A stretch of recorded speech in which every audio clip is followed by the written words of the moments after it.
Hindi ako ang ina! Kapatid lang ako! Mas pinainit Wala siyang kwenta ka ba? at mas pag-uusapan. Nahuli ko ang boyfriend ko at ang ate ko sa kwarto! Mga sikretong dito mo lang mapapakinggan. Top Secrets. Top Secrets. Top Secrets. Top Secrets. Hi, Kabisyo. Welcome back to the program Top Secrets. At bigla na lang nawala ang ating top secret caller kasi kasama nga natin kanina si Krisha, 21, from Quezon City. At shinare niya nga sa atin na nakapangloko siya ng kanyang boyfriend na wala namang ibang ginagawang masama sa kanya. Actually, nangingi nga siya ng advice. Pero 'di ba, sabi ko nga sa inyo, yung programang ito, walang advice giving portion. May bayad na pag ganun. Charot with Harot. Anyway, check natin. Hello. Hello, Krisha. Hello po. Okay ka lang? Opo, in-end ko po kasi may tao kasi sa kanila. May tao sa inyo. Sorry, hindi ko kasi masyadong namomonitor kung ano yung kung ano nang nangyari. But anyway, Krisha. Opo. So ano nang nangyari? Pagkatapos mong umamin sa jowa mo na 9 years yung age gap sa'yo, tinanggap ka kamo, parang walang reaksyon sa una, pero nagkaroon ng konfrontasyon. Anong naging resolusyon? Nung una po, yun nga po, wala siyang reaksyon. Pero nung tumagal, lumipas yung linggo, yung buwan, pag may away kami, syempre po, lagi niya na yun na binabato sa akin. Halimbawa, ang away lang namin sa ganitong bagay, lagi pong mapupunta doon sa usapan na yun. Tapos kapag sinasabi niya yun, hindi po ako sumasagot. Hinahayaan ko lang siya. Tapos, di ba, sabi ko nga po kanina, nakastay ako sa kanila dito. May mga pagkakataon pinapalayas niya ako, ganyan. Mhm. Habang nasa trabaho ako, sa chat mag-aaway kami, pinapalayas niya ako. Hindi ako umaalis. May kasama ba kayo na ibang kaanak niya sa bahay? Yes po. Nalaman din ba nila na naloko mo yung kapamilya Ayun nga nila? po eh. Hanggang ngayon, iniingatan niya pa rin po yung nangyari na yun. Kami pa rin dalawa yung nakakaalam nun. Tapos mga katrabaho ko, yun lang po. So mas lalo kang nakonsensya dahil sa nangyari. Kumbaga ganun ka tinanggap at ganun nagresponde yung boyfriend mo. Opo. Nakukonsensya naman po talaga ako. Kaya nga po yung pagbawi na ginagawa ko. Yun nga po, di ba, pag nag-aaway kami, pinapalayas niya ako, nakikipaghiwalay siya, nagbibitaw siya ng mga kung ano-anong salita. Sabi ko na lang sa kanya, kasi mahal ko po siya. Kaya sabi ko, hayaan mo na lang ako na hanggat nararamdaman ko to, sabi ko, hayaan mo na lang ako na mahalin ka, sabi ko. Kahit pinapalayas mo ko, hindi ako aalis. Kahit nakikipaghiwalay ka, hindi ako papayag. Nandito pa. Hello, Krisha. Naku, mukhang nawala na si Krisha. Connection lost. Wala. Mukhang pinatay na ang wifi sa bahay nila Krisha. Iba rin talaga kapag nagmamahal ka. Lahat kaya mong tiisin. At kung kayang ipilit, ipipilit mo, 'di ba? Hello, Krisha. Opo. Kala ko pinatayan ka na ng wifi dyan sa bahay. Lumabas po kasi ako para hindi ako marinig. Okay. Kasi nga may mga kaanak dyan, malamang maririnig ka nun.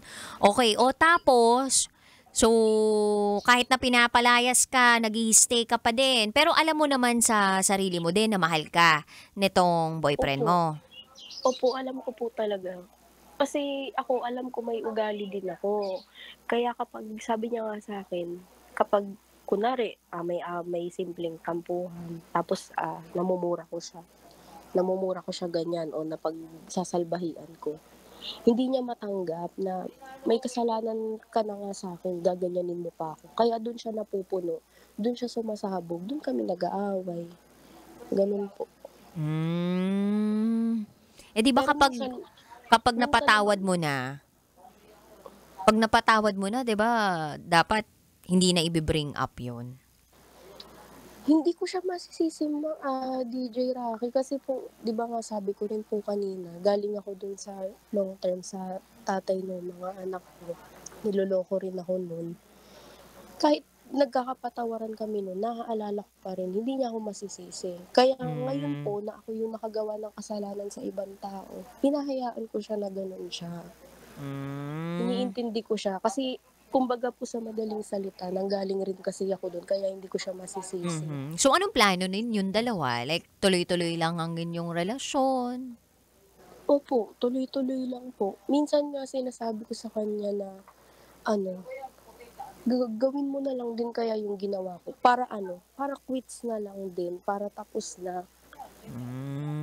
Okay lang ba sa'yo kung gagawin niya yun sa'yo? Wala naman po akong magagawa eh. Pero ang sagot niya naman sa akin, lagi niya sinasabi sa akin na bata ka pa talaga. Sabi niya, ako matanda na ako. Hindi ako para gumanti pa sa'yo. Yun lang po yung sagot niya lagi. Eh di mas lalo kang humahanga sa kanya dahil sa mga sinasabi niyang yun. Opo. Kaya hindi po talaga ako bumibitaw kahit hinihiwalayan niya ako. Hindi po umaalis. Alright, sige ganito. Krisha, 21 from Quezon City. Ano ang mensahe mo sa iyong current boyfriend? Kung nakikinig siya ngayon, bigyan mo siya ng mensahe. Anong tawagan niyo? Ano po? Love. Love. Okay, magbigay ng mensahe kay Love. Go ahead, Krisha. Love. Ngayon wala ka sa bahay. Nasa trabaho ka. Yung ginawa kong kasalanan sa'yo, pinagsisisihan ko siya araw-araw na pagsisisi. Lahat ng pwede kong magawa na pagbawi, gusto kong ibigay para sa'yo. Kasi ikaw lang yung tumanggap sa akin na may anak din ako. Kahit malayo yung agwat natin, minahal mo pa rin ako. Sa kabila nung ginawa ko sa'yo, tinanggap mo pa rin ako. Alam ko may mga araw na naaalala mo na pagsasalitaan mo ko ng kung ano-ano. Pero okay lang kasi alam ko naman na kasalanan ko yun. Sana balang araw, hindi mo man siya makalimutan pero mapatawad mo na ako. Kasi alam ko naman hindi yun mabubura sa isip mo. Pero sana mapatawad mo ako. Alam ko na mahirap din sa'yo, mabigat din sa'yo sa mga pagkakataon na maaalala mo yung ginawa ko. Lalo na bago lang tayo nun, pero nagawa ko agad sa'yo yung bagay na yun. Sana mapatawad mo ko na hinanap ko sa iba yung mga katangian na sa tingin ko kulang sa'yo. Kasi ako nga na hindi rin perfecto, pero tinanggap mo. Ayun, sana. Lagi naman yun nasa dasal ko na makapagsimula tayo. Na mawala lahat ng mga sasamang nangyari. Tsaka, kung mangyari man yung araw na magising ka, maisip mo na hindi mo na ako mahal. Sabi ko nga sa'yo, wala naman akong magagawa. Tatanggapin ko na lang. Yun lang, love. I love you, sorry.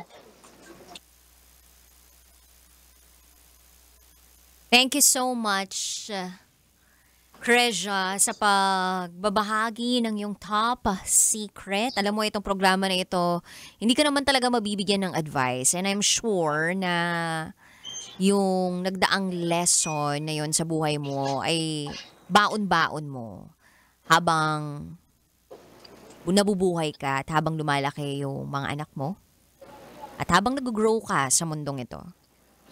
Opo. So, I hope na maging maayos ang lahat sa inyo and I wish you all the best, Krisha.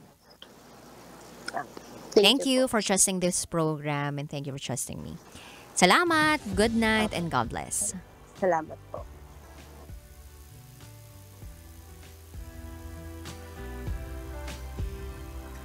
Kontento. Dapat marunong kang makontento. Sabi nila yun. Ang isang taong walang kakontentuhan. Eto na naman tayo sa kakontentuhan.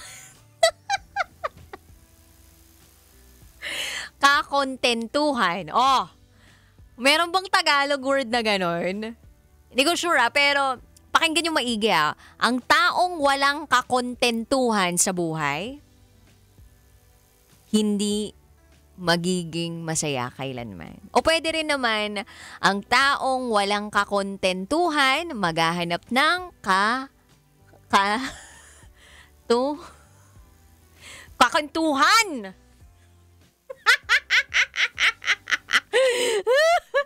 Diba? Ang taong walang kakontentuhan, maghahanap ng taong kakwentuhan. Oh. Diba? Pero sabi nila, hindi naman daw talaga tayo magiging kontento sa mundong ito. Parang ang gusto talaga ng tao, lagi yung makuha niya, yung ginugol niya, yung gusto niya. Parang wala talagang taong kontento sa mundong ito eh. We always aim for something. We always wanna achieve something. But I guess, yung kakontentuhan na sinasabi natin, ay, oh my God, biglang nag-brown. Oh my gosh! Hoy guys, ayan, bumalik na yung Ba't ako kinabahan? Okay, hindi po tayo nawala sa ere.